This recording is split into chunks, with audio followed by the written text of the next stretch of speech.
டெல்லியில் பிரதமர் மோடியை சந்தித்தார் விஜய். தமிழ்நாடு முதல்வரான பிறகு முதன்முறையாக பிரதமருடன் சந்திப்பு.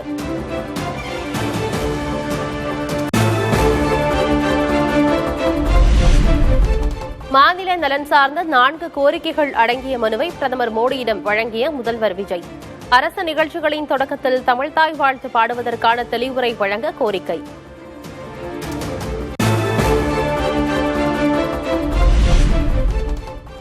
மேகதாது அணை திட்டத்திற்கு அனுமதி வழங்கக்கூடாது. மத்திய ஜல்சக்தி அமைச்சகத்தை அறிவுறுத்துமாறு பிரதமரிடம் முதல்வர் விஜய் கோரிக்கை.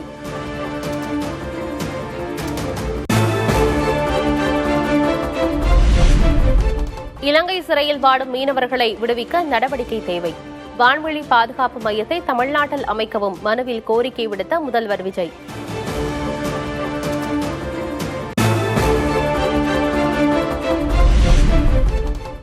ஆனைமங்கலம் செப்பேடுகளை மீட்டு இந்தியா கொண்டு வந்ததற்கு நன்றி. பிரதமர் மோடிக்கு நேரில் நன்றி தெரிவித்த முதல்வர் விஜய்.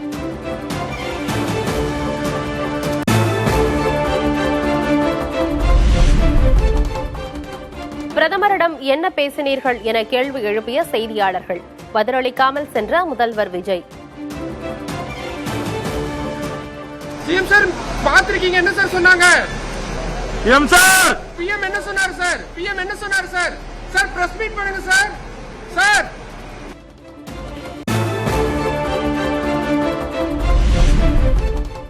பிரதமர் மோடியை முதல்வர் விஜய் சந்தித்த நிலையில் 2014 இருவரும் சந்தித்த புகைப்படம் வைரல்.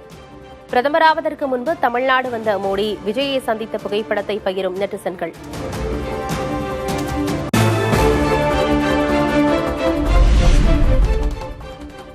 டெல்லியில் மத்திய நிதியமைச்சர் நிர்மலா சீதாராமனுடன் முதல்வர் விஜய் சந்திப்பு. தமிழ்நாட்டின் வளர்ச்சிக்கு தேவையான திட்டங்களுக்கு போதிய நிதியை ஒதுக்கீடு செய்ய வலியுறுத்தல்.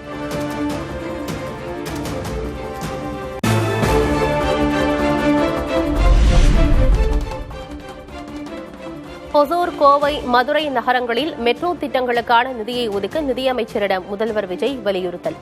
தமிழகத்திற்கான துறைமுகங்கள், நெடுஞ்சாலைகள், ரயில்வே திட்டங்கள், தொழில் வழித்தடங்களுக்கு முன்னுரிமை அளிக்கவும் வேண்டுகோள்.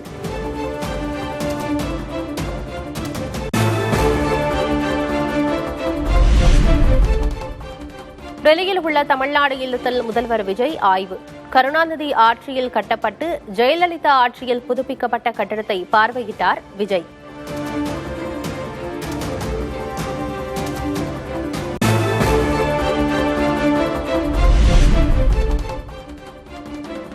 முதல்வர் விஜயை சந்திக்க உள்துறை அமைச்சர் அமித்ஷா நேரம் ஒதுக்கவில்லை என தகவல். சந்திப்பை ரத்து செய்யவும் இல்லை என்றும் மத்திய உள்துறை அமைச்சகம் விளக்கம்.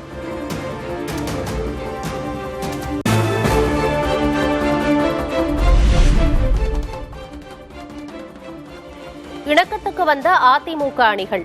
எடப்பாடி கே. பழனிசாமியை நேரில் சந்தித்து மீண்டும் ஒன்றாக இணைந்த எஸ். பி. வேலுமணி மற்றும் ஆதரவாளர்கள்.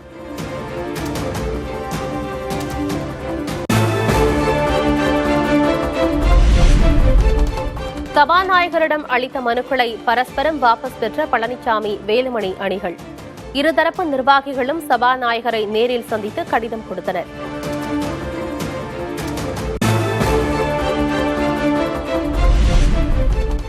அதிமுகவில் ஏற்பட்டது பிளவு அல்ல, கருத்து வேறுபாடுதான் என எஸ். பி. வேலுமணி விளக்கம். பொதுக்குழுவை கூட்டுவது குறித்த கோரிக்கையை பரிசீலிப்பதாக பழனிசாமி கூறியதாகவும் பேட்டி. ஒரே கழகத்தில் இருக்கிறோம், எங்களுக்குள்ள கருத்து வேறுபாடு தான், பிளவு கிடையாது. அந்த கருத்து வேறுபாடு நீங்கிவிட்டது. இன்னைக்கு ஒற்றுமையாக அதிமுக வலுவோடு செயல்படும்.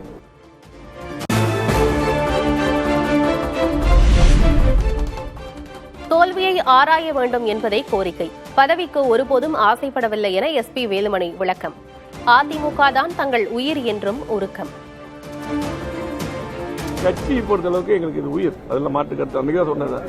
ஆகவே பல்வேறு தகவல்கள் பரப்பப்பட்டிருந்தது எங்க மேல பதவிக்காக என்று. அதெல்லாம் அன்னைக்கே அன்னைக்கு ஆளுந்தரப்புன்னு சொல்லிட்டாங்க. அன்னைக்கே அவங்க எங்கிட்ட பதவி கேட்டு வரல, நாங்களும் சொல்லிட்டோம் அது இல்ல, எங்களுக்கு தோல்வி அடைஞ்சிட்டோம், அதை அதெல்லாம் ஆராய்ந்து சரி பண்ணணும்னு சொன்னாங்க. இன்னைக்கு நாங்கள் ஒற்றுமையா இருந்து அதை சரி பண்ணக்கூடிய ஒரு வாய்ப்புகள் உருவாகிருக்கு.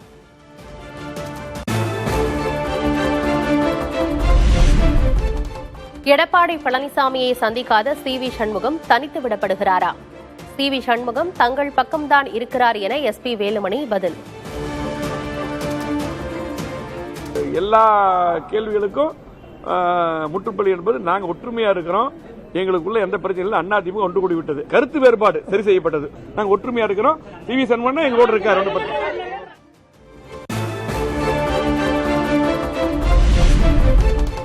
சி.வி. சண்முகத்துடன் அதிமுக மூத்த நிர்வாகிகள் நடத்திய சமாதான பேச்சுவார்த்தை தோல்வி. செய்தியாளர்களின் கேள்விகளுக்கு நோ கமெண்ட்ஸ் என கடந்து சென்ற சி.வி. சண்முகம்.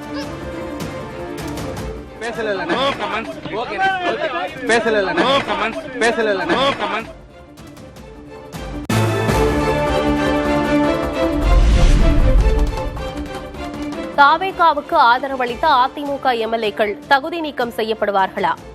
வியாழக்கிழமை காலை முடிவை அறிவிப்பதாக சபாநாயகர் ஜே.சி.டி. பிரபாகர் பேட்டி. இதற்கிடையில் இந்த காலை என்னை சந்தித்து இருவேறு குழுக்களாக இருந்தவர்கள் தனித்தனியாக மனுக்களை அளித்திருக்கிறார்கள். அவைகளெல்லாம் என்னுடைய ஆய்வில் இருக்கிறது, நடவடிக்கையில் இருக்கிறது. நாளை காலை முறையான என்னுடைய முடிவை இங்கு அறிவிக்க இருக்கிறேன்.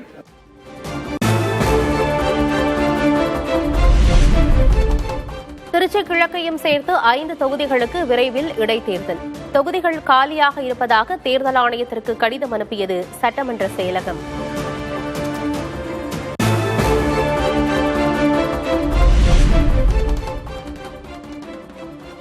ராஜினாமா செய்த 4 எம்எல்ஏக்கள் இடைத்தேர்தலில் படுதோல்வி அடைவர் என அன்புமணி ஆவேசம். எதிர்க்கட்சிகள் ஒன்றிணைந்து பொது வேட்பாளரை நிறுத்தும் அளவுக்கு தள்ளிவிடாதீர்கள் என்றும் பேச்சு. இந்த ராஜினாமா செய்த வேட்பாளர்கள் இடைத்தேர்தல் நின்றார்கள் என்றால் நிச்சயமாக அவர்கள் டெபாசிட்டை இழப்பார்கள். அது நான் உறுதியா சொல்றேன். டெபாசிட்டை இழப்பாங்க.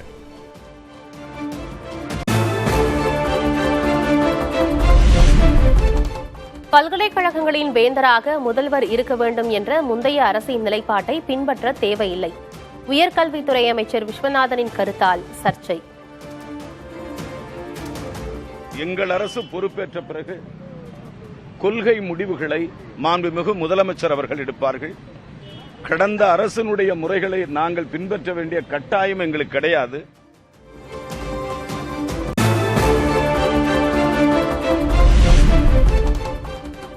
பல்கலைக்கழகங்களின் வேந்தர் தொடர்பான அமைச்சர் விஸ்வநாதனின் கருத்துக்கு விசிக எம்பி ரவிக்குமார் கண்டனம். தமிழ்நாடு போராடி பெற்ற உரிமையை கைவிடும் செயல் என விமர்சனம்.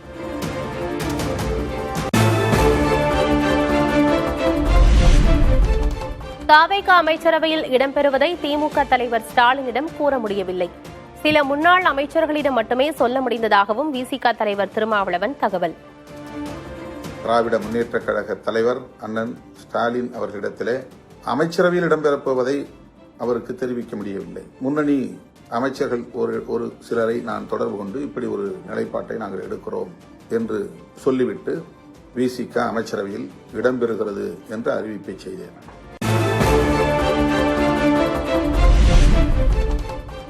கரூர் துயரச் சம்பவத்தின் போது ஆதவர்ஜுனாவுக்கு ஆறுதல் சொன்னேன். இணையத்தில் சர்ச்சைக்குள்ளான திருமாவளவனின் பேச்சு. கரூரிலே 41 பேர் இறந்தபோது அந்த துயரம் எனக்கும் மிகப்பெரிய பாதிப்பை ஏற்படுத்திய நிலையில் ஆதவர்ஜுன் அவர்களை தொடர்பு கொண்டு என்ன நடந்தது என்று கேட்டேன். நடந்ததை சொன்னார். வருத்தப்பட வேண்டாம், மனம் தளர வேண்டாம், இது ஒரு விபத்து, அவ்வளவுதான். இதற்கு அரசியல் உள்நோக்கம் கற்பிக்க வேண்டாம், இதை கடந்து செல்லுங்கள், விஜய் அவர்களுக்கும் என்னுடைய வருத்தத்தை வெளிப்படுத்துங்கள் என்று அவரிடத்திலே சொன்னேன். அவ்வளவுதான். அதற்கு பிறகோ அதற்கு முன்போ இந்த தேர்தல் முடிவு வருகிற வரையில் அவரும் என்னை தொடர்பு கொண்டதில்லை, நானும் அவரை தொடர்பு கொண்டு பேசியதில்லை.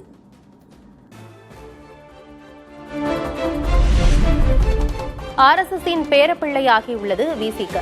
தாவேக அமைச்சரவையில் விசிக இடம்பெற்றது குறித்த கேள்விக்கு முன்னாள் மத்திய அமைச்சர் பொன் ராதாகிருஷ்ணன் பதில். ஆர்எஸ்எஸ் பிள்ளைதான் ஜோசப் விஜய் அப்படின்னு சொல்லி ஏற்கனவே பல முறை சொல்லி இப்ப அவங்க கூட கூட்டணி சேர்ந்திருக்கிறது. ஆர்எஸ்எஸ் பேரப்பிள்ளையாக விசிகே மாறியதற்கு பாராட்டுக்கள், வாழ்த்துக்கள்.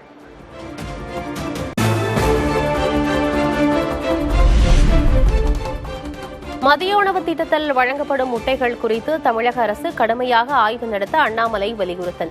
பழைய முட்டைகளையே ஒப்பந்ததாரர்கள் சேமித்து வைத்திருப்பதாக குற்றச்சாட்டு.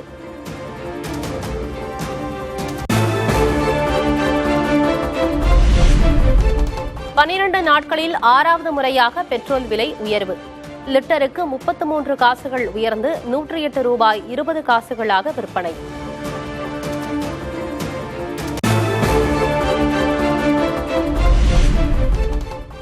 சென்னையில் டீசல் விலை 32 காசுகள் உயர்ந்து ₹99 விற்பனை. தொடர்ந்து டீசல் விலை உயர்வதால் அத்தியாவசிய பொருட்களின் விலையும் உயரும் அபாயம்.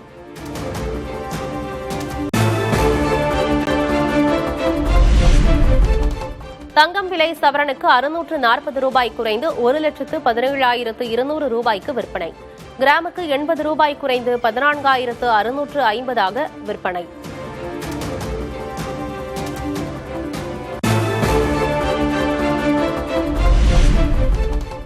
சென்னையில் வெள்ளி விலை கிலோவுக்கு ₹5,000 குறைந்தது. 1 கிலோ வெள்ளி 2,90,000 விற்பனை.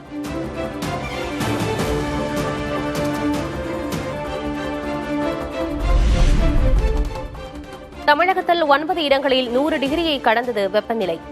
அதிகபட்சமாக நெல்லை பாளையங்கோட்டையில் 103.8 டிகிரி ஃபாரன்ஹீட் வெப்பம் பதிவு.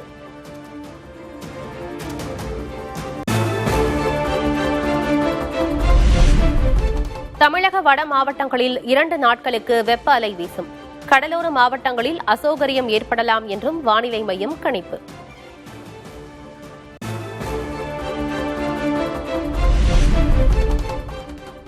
தென்மேற்கு பருவமழை ஜூன் 4ஆம் தேதி தொடங்குவதற்கான சாதகமான சூழல் நிலவுகிறது. தமிழகத்தில் படிப்படியாக வெப்பத்தின் தாக்கம் குறையும் என தென்மண்டல வானிலை மைய இயக்குநர் தகவல்.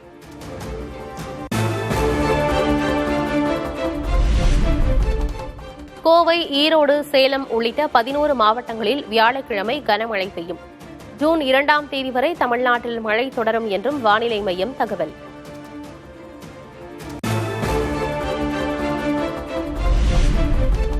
திண்டுக்கல், தேனி, கோவில்பட்டி உள்ளிட்ட பகுதிகளில் வெளுத்து வாங்கிய கனமழை. திருப்பூர் மாவட்டம் அவிநாசியில் பலத்த காற்றுடன் பெய்த கனமழையால் முறிந்து விழுந்த மரம்.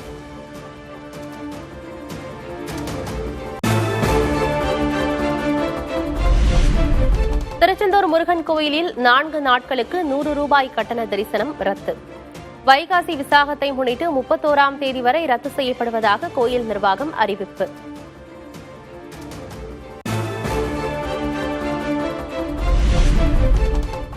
வைகாசி விசாக திருவிழாவையொட்டி சென்னையிலிருந்து திருச்செந்தூருக்கு சிறப்பு ரயில்கள். வரும் 29ஆம் தேதி சென்னையிலிருந்தும் 30ஆம் தேதி திருச்செந்தூரிலிருந்தும் ரயில் இயக்கப்படும் என அறிவிப்பு.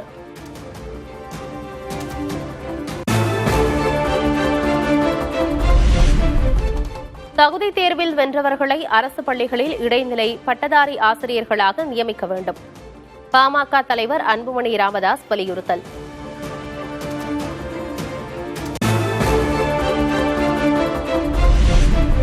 ஒசூர் அருகே புறம்போக்கு நிலத்தில் கட்டப்பட்ட 33 வீடுகள் இடித்து அகற்றம். ஓட்டு போட்ட மக்களின் பிரச்சினைகளை முதல்வர் விஜய் நேரில் வந்து பார்க்குமாறு கதறிய பெண்கள். எங்களை ஓட்டு தள்ளிட்டு போயிட்டாங்க. எங்களை இந்த ஊரெல்லாம் அனாதை ஆக்கிட்டாங்க. நாங்க உங்களுக்கு தான் ஓட்டு போட்டோம். வாங்க எங்க ஊரை வந்து காப்பாத்தீங்க. அநியாயம் பாருங்க. எங்க ஊரை மொத்தமா தள்ளிட்டாங்க. நீங்க இருக்கா உங்களை விட்டு பதவியில வச்சல விஜயனா எங்களை கேட்க வரல. நீ ஆர்டர் கொடுத்து எங்களை தள்ள சொல்லி.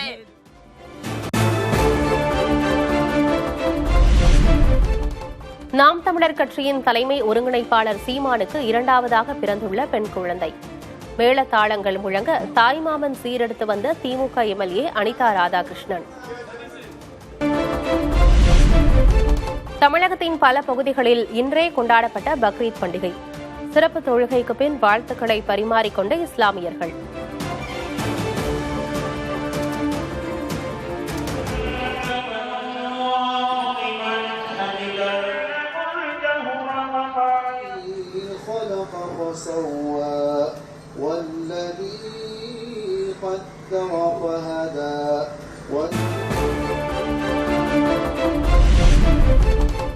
காசாவில் கட்டட இடிபாடுகளுக்கு இடையில் பக்ரீத்தை ஒட்டி சிறப்பு பிரார்த்தனை. உயிரிழந்த குடும்பத்தினரின் கல்லறையின் அருகே அமர்ந்து நினைவு கூர்ந்து ஒருக்கம்.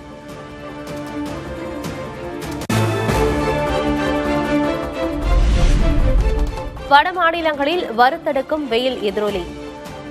கோடை வாசஸ்தலமான ஷிம்லாவில் குவியும் மக்கள். 72 மணி நேரத்தில் 70,000 வாகனங்கள் வருகை.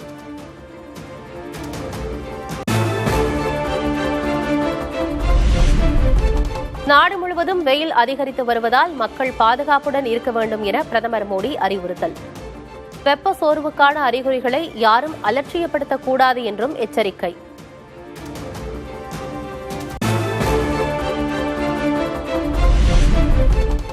வெயிலை விட பாஜக அரசின் விலைவாசி உயர்வுதான் மக்களை வாட்டுவதாக காங்கிரஸ் தலைவர் மல்லிகார்ஜுன கார்கே விமர்சனம்.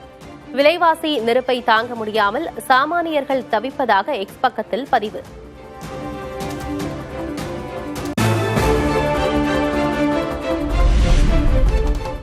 சிபிஎஸ்இ தேர்வு முடிவு முறைகேடு சர்ச்சை குறித்து சுதந்திரமான நீதித்துறை விசாரணை தேவை. மக்களவை காங்கிரஸ் தலைவர் ராகுல் காந்தி வலியுறுத்தல்.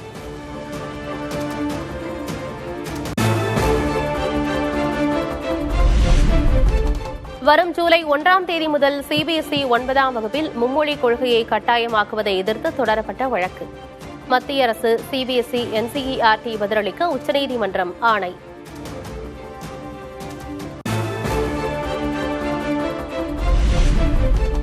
வாக்காளர் பட்டியல் சிறப்பு தீவிர திருத்தத்தை மேற்கொள்ள தேர்தல் ஆணையத்திற்கு அதிகாரம் உண்டு என உச்சநீதிமன்றம் தீர்ப்பு. சுதந்திரமான நியாயமான தேர்தல்களை நடத்துவதற்கான அரசமைப்பு சாசன கடமையை எஸ்ஐஆர் வலுப்படுத்துவதாகவும் நீதிபதிகள் கருத்து.